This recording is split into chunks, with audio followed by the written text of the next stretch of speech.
You are the CEO of a major money management company. You see people like Tim Geithner saying we are on the precipice of possibly a Great Depression. You see everything that's going around you.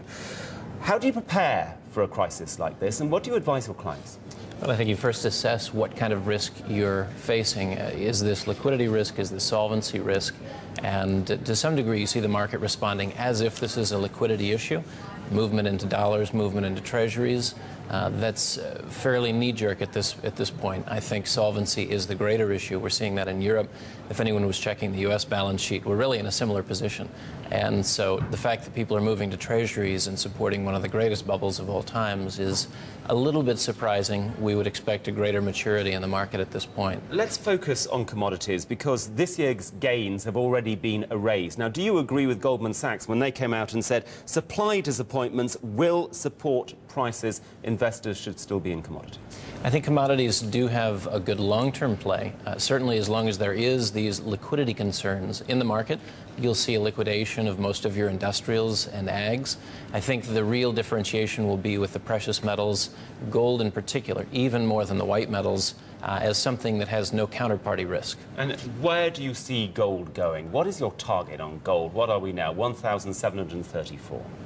I think this year still would not surprise me to see the year finish above 2,000 an ounce. And beyond that, 2,500, 3,000, on its way to 4 or 5. It really depends. On its way to $4,000 or $5,000 an ounce. Yeah. By when? That's the challenge, yeah. Isn't it? Well, I think. I mean, that is one heck of a forecast you've just given me. Yeah, I think the issue is not so much the price of gold, but the value of the currencies that it's priced in.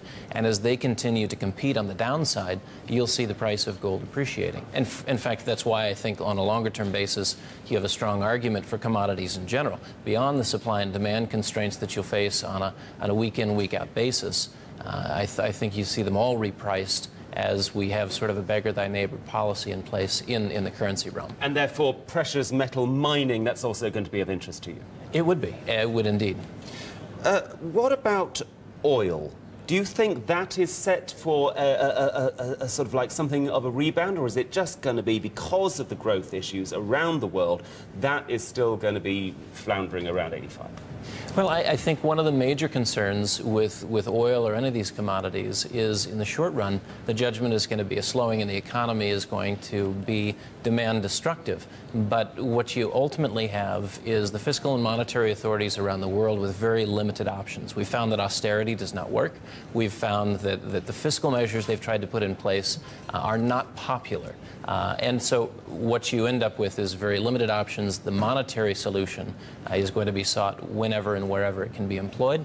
And that is going to be price positive for commodities over the longer term, again, as they're repriced for lower currency values. It is the longer-term view we've been having to take. David McAlvany, really good to talk to you. Thanks very much for joining us on Bloomberg today.